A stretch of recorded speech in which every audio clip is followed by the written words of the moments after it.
بسم الله الرحمن الرحيم الحمد لله رب العالمين الصلاة والسلام على أشرف الأنبياء والمرسلين وخاتم النبيين سيدنا ومولانا بالقاسم محمد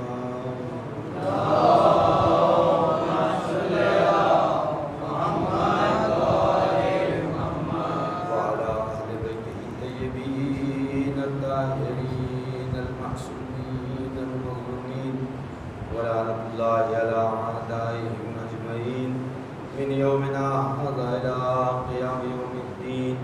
أما بعد فقد قال الله تعالى في القرآن الحكيم وهو أصدق الصادقين وقوله الحق. بسم الله الرحمن الرحيم إنا علينا للهدى وإنا لنا للآخرة والأولى.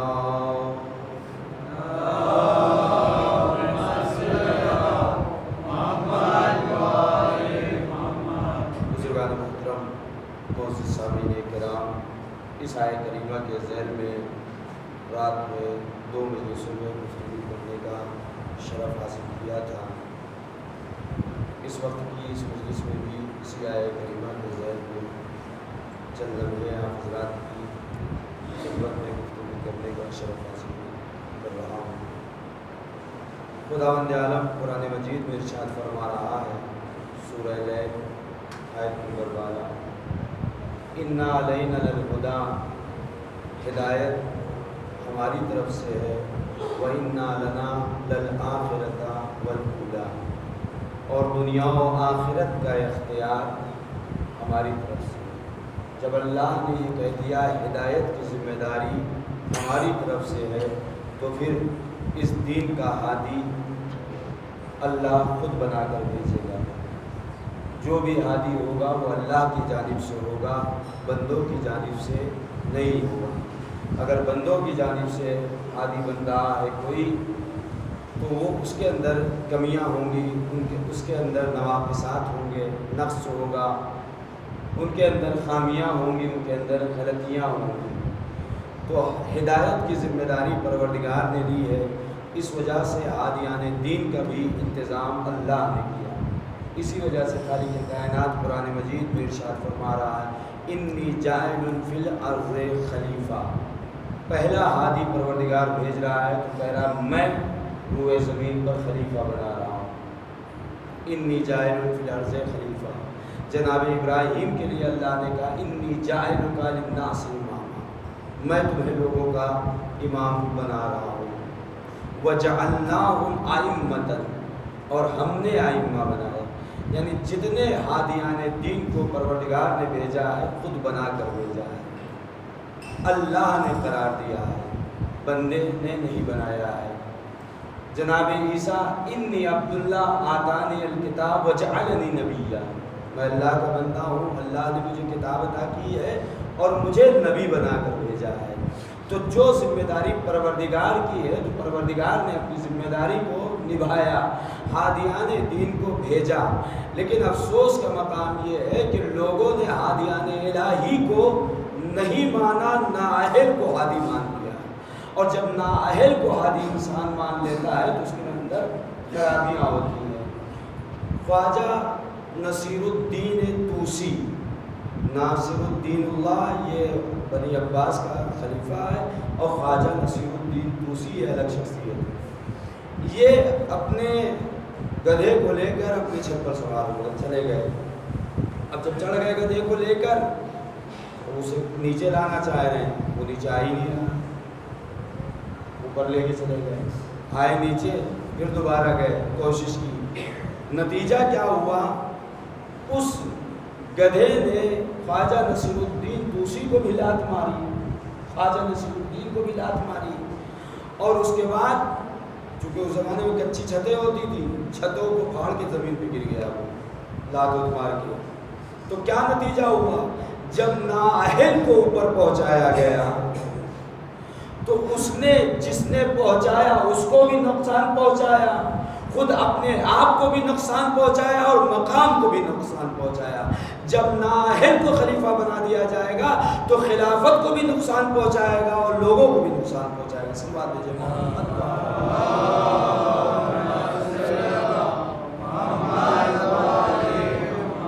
آج خلافت بدنام ہے چونکہ نااہل خلیفہ بن گئے. جس کی اہلیت تھی، جس کو بننا چاہیے تھا، اس کو نہیں بنایا. اور یہ دین علم کا دین ہے، علمی دین ہے، علم کے ساتھ بھیجا ہے. سب سے پہلے وَعَلَّمَ آدَمَ الْأَسْمَاءَ، جناب آدم کو علم دیا ہے پروردگار نے اسماء کا. جناب آدم کے لیے اللہ نے کہا علم دیا. اور اس کے بعد آخری نبی اقرا باسم ربک الذی خلق، اے میرے حبیب پڑھو اس رب کے نام سے جس نے تمہیں پیدا کیا.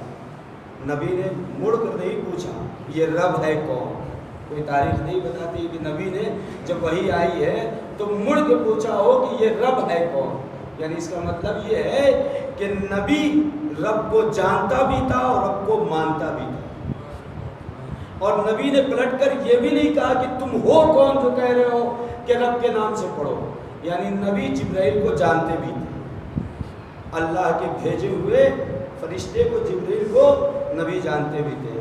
اقرا باسم ربک الذی خلق خلق الانسان من علق، جس نے انسان کو جمے ہوئے خون سے پیدا کیا.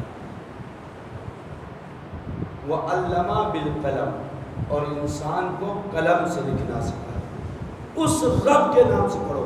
جب یہ آیت نازل ہوئی تو مفسرین نے لکھا، دیگر مفسرین نے، کہ جب یہ آیت نازل ہوئی تو نبی وحی الہی سے گھبرائے، پریشان ہوئے. اور گھبرانے کے بعد آئے خدیجہ کے پاس. اور خدیجہ نے رسول اللہ کی حالت کو دیکھا اور دیکھنے کے بعد کہا یہ کیا ہو رہا ہے، یہ اتنے گھبرائے سے کیوں لگ رہے ہیں، اتنے پریشان سے کیوں لگ رہے ہیں. تو نبی نے جناب خدیجہ سے کہا کہ ایسا ہوا ہے کہ فرشتہ آیا، اس نے آگے یہ آیتیں پڑھی. کہا ٹھیک ہے، گھبرانے کی بات نہیں، میرا بھائی ہے ورقہ ابن نوفل، چلو اس کے پاس چلتے ہیں، اسے بتاتے ہیں. وہ عالم ہے، راہب ہے، تو لے کر چلتی ہے. یہ مفسرین لکھ رہے ہیں، غیر مفسرین لے کر چلتی ہیں. ورقہ ابن نوفل کے پاس پہنچتی ہیں اور پہنچنے کے بعد بتاتی ہیں قضیہ ایسا ایسا ہو گیا. تو ورقہ ابن نوفل نے نبی کو دیکھا اور دیکھنے کے بعد کہا گھبرانے کی ضرورت نہیں ہے، آج سے تم نبی ہو گئے. مسلمانوں اپنی تفسیر پر دوبارہ غور کرو. میرا نبی وہ نبی نہیں ہے جسے ورقہ ابن نوفل نبوت کی سند دے، بلکہ میرا نبی وہ نبی ہے جو یہ کہتا ہوا نظر آئے کنت نبیا وآدم بین الماء والطین، میں اس وقت بھی نبی تھا جب آدم آب و گل کے درمیان تھے. صلوات بھیجے محمد وآلہ.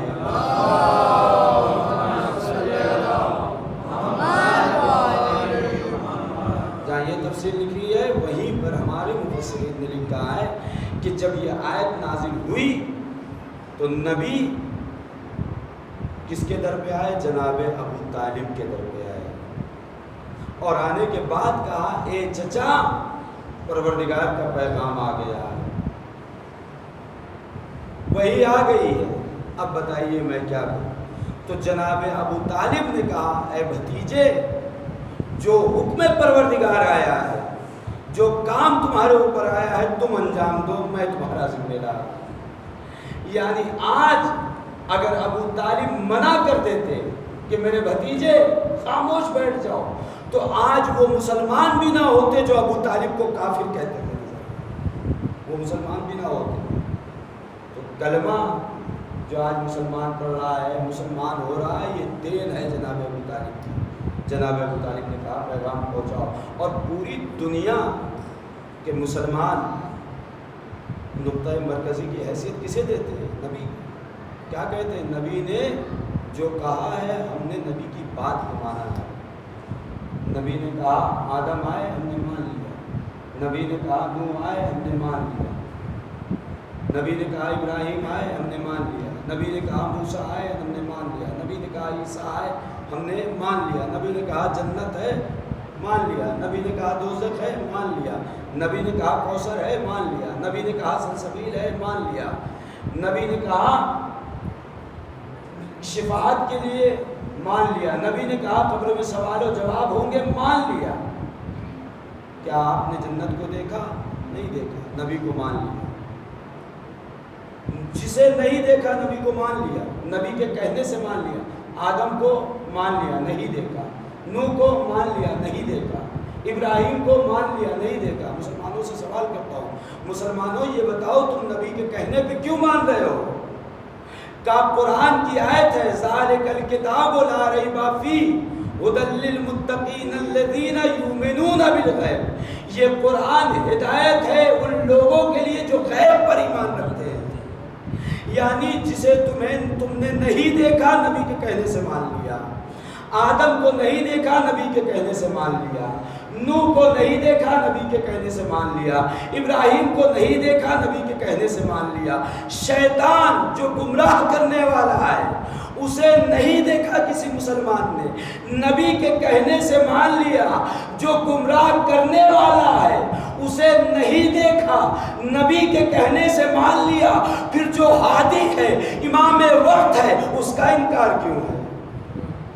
اس سے انکار ہے، اور دعویٰ یہ ہے کہ ہم ھدی للمتقین الذین یؤمنون بالغیب، قرآن ہدایت ہے ان لوگوں کے لیے جو غیب پر ایمان رکھتے ہیں۔ تو پھر امام کی غیبت سے انکار کیوں ہے؟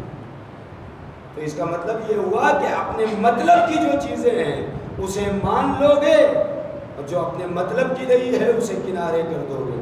جب تم کنارے کر دو گے اللہ بھی تمہیں کنارے کر دے گا۔ صلوات جو محمد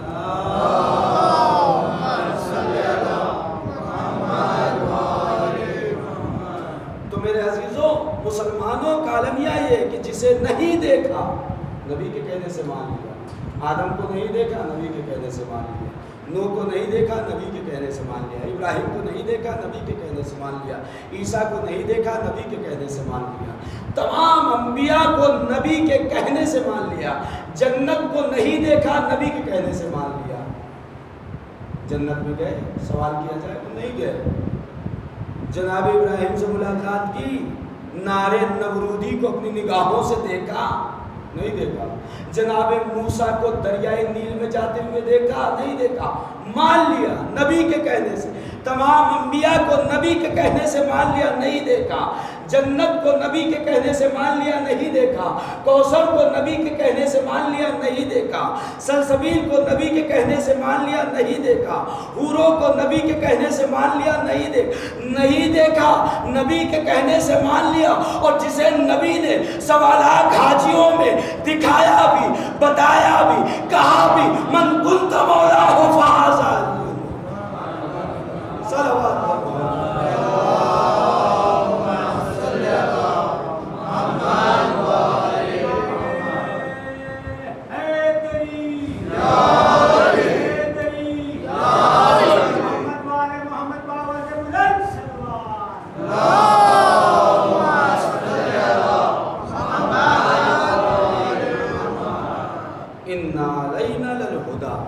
ہدایت کی ذمہ داری میری، وَإِنَّا لَنَا لَلْآخِرَةَ وَالْأُولَىٰ، اور دنیا و آخرت کا اختیار ہمارے اوپر، ہم ہادی بناتے ہیں۔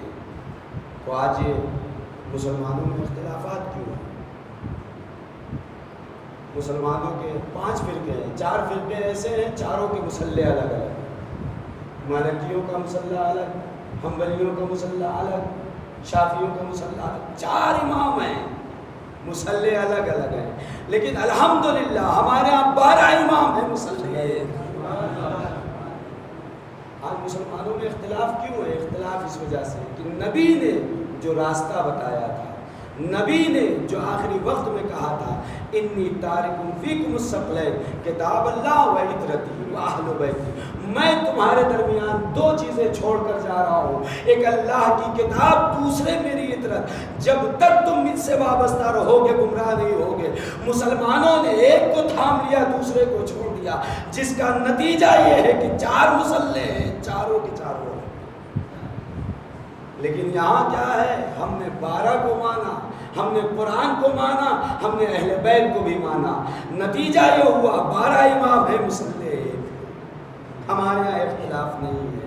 اور انسان کامیاب کب ہوتا ہے؟ مثلاً ریس ہو تو ایک پوائنٹ ہوگا اے، دوسرا پوائنٹ ہوگا بی، تو اے سے بی تک انسان کب پہنچے گا؟ جب اے سے چلے گا بی تک جائے گا، اور جب انسان اے سے چل کر بی تک جائے گا تو اسے کیا کہا جائے گا؟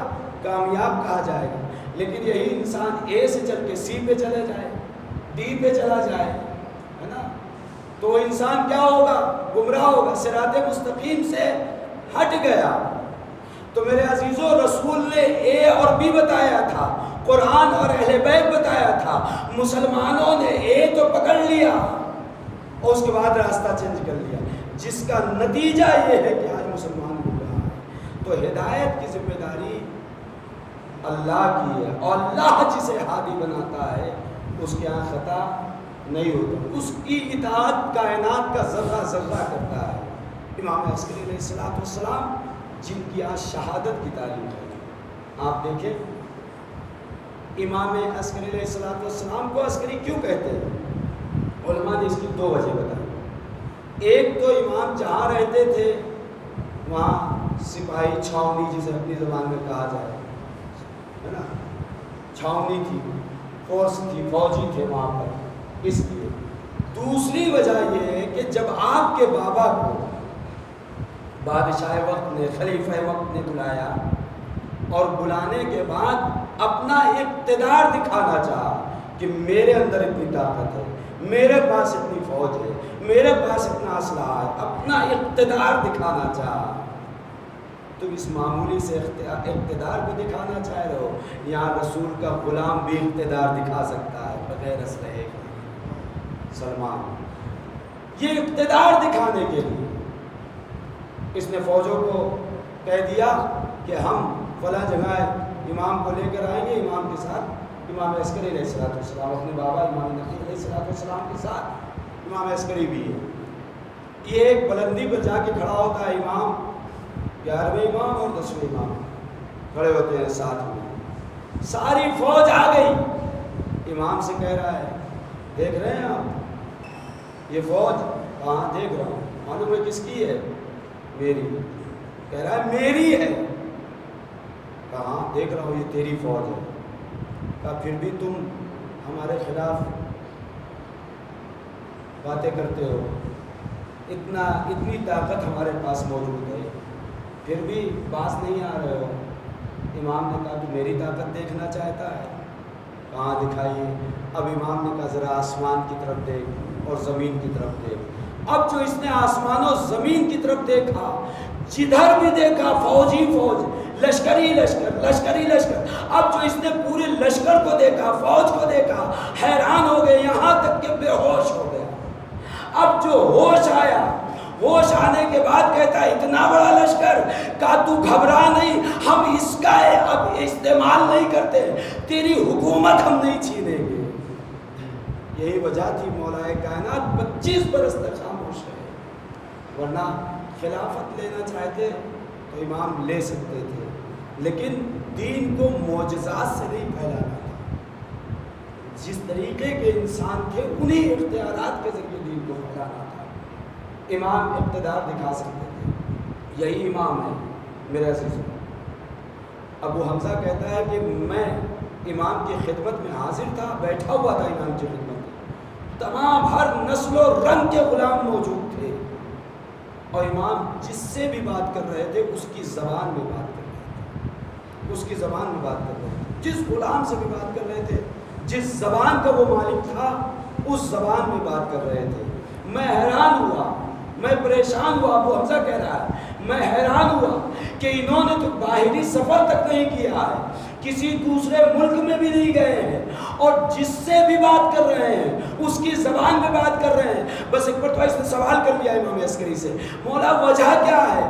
آپ تو باہر گئے بھی نہیں، جس کی بھی زبان ہے اس زبان میں آپ بات کر رہے ہیں۔ بس ایک مرتبہ میرے مولا نے اس کی طرف دیکھا اور دیکھنے کے بعد کہا میں حجت خدا ہوں، اور حجت خدا کو پروردگار تمام علم سے نوازتا ہے، میں محتاج نہیں ہوں، جتنے بھی علم ہے۔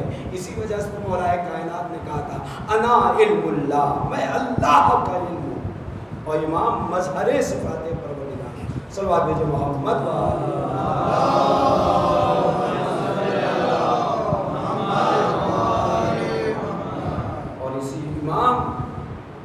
کو ختم کرنے کی ظالموں نے پوری کوشش کی۔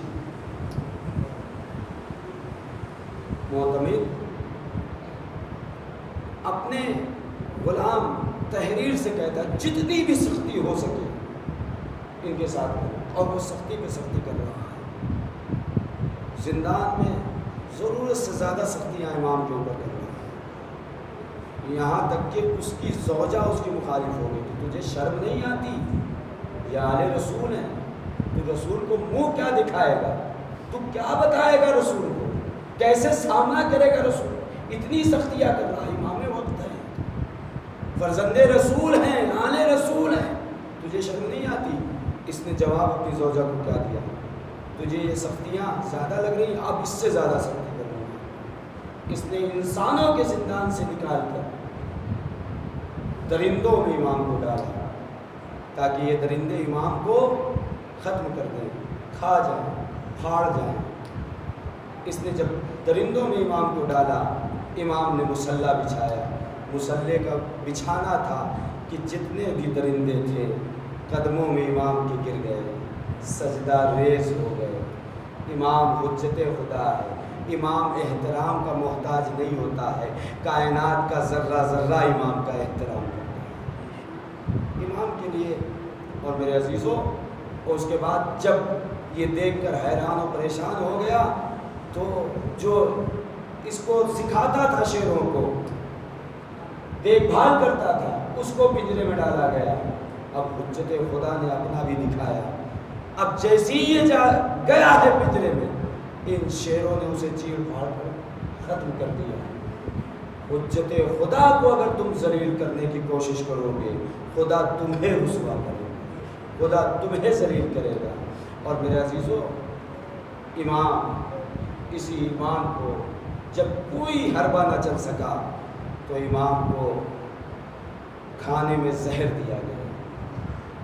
آج کی وہی تاریخ ہے کہ جس تاریخ میں میرا مولا اس دنیا سے رخصت ہوا۔ آج کی وہ تاریخ ہے جس تاریخ میں ہمارا وقت کا امام یتیم ہے۔ ہاں میرے عزیزوں، امام کو 5 ربیع الاول کو زہر دیا گیا۔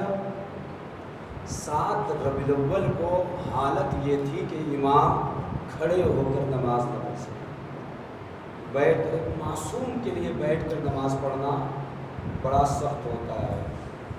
بڑے تعجب سے امام سجاد نے پوچھا تھا جب پھوپھی زینب کو زندان میں بیٹھ کر نماز پڑھتے ہوئے دیکھا تھا، اے پھوپھی اماں، ہم نے کبھی آپ کو بیٹھ کر نماز پڑھتے نہیں۔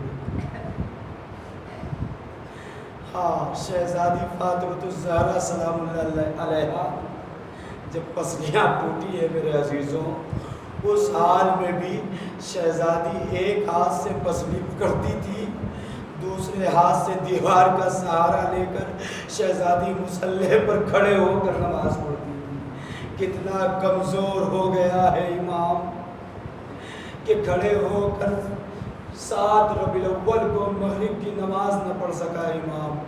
فجر کے وقت امام کی شہادت ہوتی ہے، امام نے اپنے بابا کو غسل و کفن دیا، نماز جنازہ پڑھائی، عزت و احترام سے بابا کو دفن کیا۔ ہاں میرے عزیزوں، میں کہوں گا مولا آپ یتیم ہوئے، مولا یتیمی کے بعد آپ نے دیکھا کہ آپ کے بابا کو غسل بھی ہوا، آپ نے لیا، آپ نے کفن بھی پہنایا، آپ نے نماز میت بھی پڑھائی، اور آپ کے بابا کو لوگوں نے کاندھا دیا۔ آپ حاضر نہ ہو سکے، لیکن آپ کو کم از کم اتنا اطمینان تو تھا میرے بابا کا لاشا پڑا نہیں رہے گا، میرے بابا کے لاشے کو کاندھا دیا جائے گا۔ لیکن اے مولا، کربلا میں ایک بیٹا اور ہے سید سجاد، جو اپنے بابا کو کاندھا بھی نہ دے سکا۔ بابا کی لاش کربلا کے میدان میں بے گورو کفن پڑی۔ جزاکم ربکم خیر الجزا۔ آج کی تاریخ 2 چیزوں سے منسوب ہے، ایک تو امام کی شہادت، اور دوسرے میرے عزیزوں آج یہ قافلہ مدینے پہنچا ہے۔ بس یہ آخری بات سن لیجیے اور زحمت تمام۔ قافلہ مدینے پہنچا۔ جب یہ قافلہ مدینے سے چلا تھا تو زینب کے بال سفید نہیں تھے۔ جب یہ قافلہ مدینے سے چلا تھا اون محمد شہید نہیں ہوئے تھے، قاسم شہید نہیں ہوئے تھے، زینب کے چہرے پہ نشان نہیں تھے، زینب کے سر میں زخم نہیں تھا۔ ہاں عزادارو، جب یہ قافلہ مدینے سے چلا تھا تو بڑی شان و شوکت سے یہ قافلہ چلا تھا، لیکن عزادارو جب یہ قافلہ 8 تاریخ کو مدینے میں وارد ہوا ہے تو جو زینب صحیح سلامت مدینے سے گئی تھی، زینب کا چہرہ پھٹا ہوا ہے، زینب کے سر میں زخم ہے، زینب کے بازوؤں پہ نیل ہے، زینب کی کمر پہ نیل ہے۔ معلوم ہے عزادارو یہ کیوں ہے؟ ہمیں معلوم نہ ہوتا، ہمیں پتہ نہ چلتا کہ زینب کا چہرہ پھٹا کیوں، زینب کے چہرے پہ نشانات کیوں، مجھے پتہ نہ چلتا اگر مختار نہ بتاتے۔ جب مختار نے خولی کو قید کیا اور قید کرنے کے بعد جناب مختار نے خولی سے سوال کیا، اے خولی یہ بتا کہ کربلا میں تو نے کیا کیا؟ تو خولی بتاتا ہے کہ کربلا میں حسین کی شہادت کے بعد میرے ساتھیوں نے مال و اسباب لوٹ لیے، میں دیر میں پہنچا، جب میں دیر میں پہنچا تو میں نے دیکھا سارے مال و اسباب لوٹ چکے تھے۔ ایک بچی تھی 4 برس کی بچی جس کے کانوں میں چھوٹے چھوٹے گوشوارے تھے، وہ بچی اپنے گوشوارے کو چھپا رہی تھی۔ میں نے سوچا کہ سب کچھ لٹ چکا ہے، اب کچھ نہیں ہے، لاؤ ان گوشواروں کو لوٹ لیا جائے۔ بس ایک مرتبہ میں اس بچی کی طرف بڑھا، بچی نے اپنے کانوں پہ ہاتھ رکھا، میں نے اس بچی کے گوشواروں کو ہاتھوں سے کھول کے اتارا نہیں، میں نے ان گوشواروں کو چھین لیا، جس کی وجہ سے بچی کے کانوں سے لہو جاری ہوا۔ تو نے اور کیا ظلم کیا؟ دوسرا ظلم یہ کیا، تمام بیویوں کی چادریں چھن چکی تھی، میرے ساتھیوں نے چادریں چھین لی تھی، لیکن ایک بیوی جو علی کی بیٹی تھی، زینب تھی، شیر خدا کی بیٹی تھی، کسی کی ہمت نہ پڑی جو زینب کی چادر چھین لیتا۔ میں نے سوچا زینب کی چادر چھین لی جائے، میں قریب گیا، چادر کو میں نے پکڑا، کھینچنا چاہا، اب جو میں نے چادر کو کھینچنا چاہا، معلوم ہے عزادارو یہ خولی کون ہے؟ 25 برس کا طاقتور سپاہی ہے۔ زینب کون ہے؟ 55 برس کی ضعیفہ، 25 برس کا طاقتور سپاہی زینب کی طرف بڑھا، چادر کو کھینچنا چاہا، لیکن علی کی بیٹی ہے، شیر خدا کی بیٹی ہے، مضبوطی سے چادر کو پکڑا، یہ چھین نہ سکا، یہ کامیاب نہ ہو سکا۔ بس اس نے کیا کیا؟ گھوڑے کو نکالا، نکالنے کے بعد زینب کے منہ پہ مارا، جس کی وجہ سے زینب کے چہرے پہ نشان بنا، چہرے سے خون جاری ہوا، ہاتھ نرم ہوا۔ میں نے زینب کی چادر کو چھینا۔ اب جو زینب 8 ربیع الاول کو مدینے پہنچی تو زینب کا چہرہ زخمی، سر زخمی، بازوؤں پہ نشان، پشت پہ نشان۔ سیال الذی ظلم الہی بحق الزہرا و نبیہا و بالہا و بنیہا و